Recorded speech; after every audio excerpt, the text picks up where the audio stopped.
Hello, salespeople of all makes, models, and brands. My name is Chance, and welcome to another episode of our Objection series over here at the Sales Bible. Today we're going to be taking a look at one of the most annoying objections in the car industry, the classic, I need to see some other cars objection, also known as shopping around. I really hate this one. When I first started out, this one used to stump me all the time, because there's no real word trick that deals with it, and I'll explain why in a little bit here.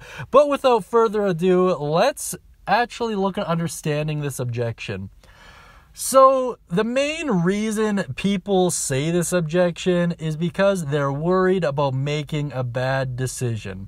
They're nervous, they lack reassurance, and they lack confidence.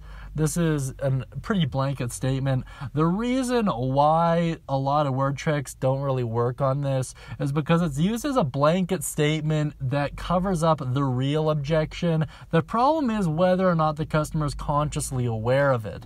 And I'll kind of show you the best way of sussing that out. But before we get into that, let's look on what not to say. So the most commonly heard things that are just toxic would be, okay, call me when you're ready. I hate this one because it's not very good if you're trying to sell a vehicle to let a person leave. It just doesn't really work that way. Don't say something dumb like, but we're the best, because no one's gonna believe that unless you offer some pretty good reasons as to why. And then the third one that I hear a lot is, what if I could get you a better price? You never want to open the door to negotiation. It's how you lose money. Don't be scared of negotiation, but never be the one to offer it. It just doesn't make sense for you. So without further ado, let's actually take a look on what you should say. So usually it opens with a customer saying, I really like the vehicle, I just want to see what my options are. It sounds like a fair statement, so what you're going to do first and foremost is you're going to agree with them. So you say, I completely understand, a lot of people are worried about making an ill-informed decision. Honestly though, as I'm sure you've already noticed in your research, no one is making bad cars these days. We all offer essentially the same features at the same price, which is true. It's 100% true. And then they'll agree with you because logically it's true. They'll say, yeah, I did notice that, because I don't want to seem like an idiot, so they're going to agree with you. And then you're going to say, I believe in my product, and I've been doing this long enough to know that this vehicle is a great fit for you. So tell me what I need to do to put your mind at ease. And then they'll tell you that I would really like winter mats, or I'd really like a service credit, or whatever. And they'll deal with it when it comes to there.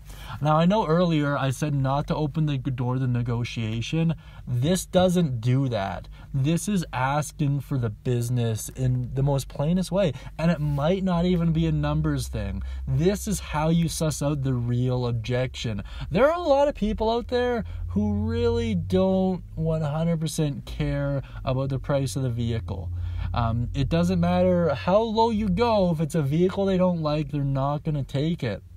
So bear that in mind. Suss out the real objection here. It's very rare it's going to be truly price-based. It's usually things like, well, I just really want a vehicle with leather seats, or, well, I just really want a vehicle with a heated steering wheel. And you can do those as dealer-installed options, so it's not a huge headache. So in short summary, step 1, agree with what they're saying. Step 2, logically walk them through it to show that it's kind of an invalid concern. And then step 3, ask them for the business again. I've had the most success with that strategy. Ultimately, there are going to be some people who just want to test drive vehicles. If that's the case, push for them to put down a deposit. Push for them to get a pre-approval in place. Push for them to take your vehicle in an extended test drive so they can have a more direct comparison. Play up to people's logical side if they're being logical, and if this is one of their objections, then they're logical people. It's almost guaranteed. And it's not a hard sell either. Just be like, you know what? I completely understand that you want to see what else is out there, but you like my vehicle, though, right? And they're like, yes. I'm like, great. And if every other vehicle you look at is similar or inferior to mine, you're going to give me the opportunity to earn your business, right? And they'll be like, yes. Like, fantastic. So let's get a pre-approval in place now. So by the time you're done shopping around, we'll know for sure exactly what we can get you approved for. I'll be like, okay, that makes sense. Or you really like the color, you really like the vehicle, you know we're in short supply, at least put down a deposit, let's work a deal, I'll make it subject to a day or so you can have some time to shop around, and then when you come back, it'll all be good to go for you. That sounds fair, right? I'll be like, yeah. Or better yet, I understand you want to shop around, how about we make you a deal then? We'll lend you one of our vehicles so you don't waste your gas, it'll give us a good time to do some more research on your trade, take a couple pictures, show it to some lenders, and I'll move forward from there. How's that sound? They're like, yeah, we get a free vehicle for a day. We don't have to worry about paying gas. Yeah, sounds great. So that's usually how I handle it. That being said, if you have any ideas on how to deal with this particular objection, any word tricks, any cool thoughts, any questions, please feel free to let me know down in the comment section. That being said, thank you for your time. I hope you have a wonderful day. And as always, happy selling, everyone.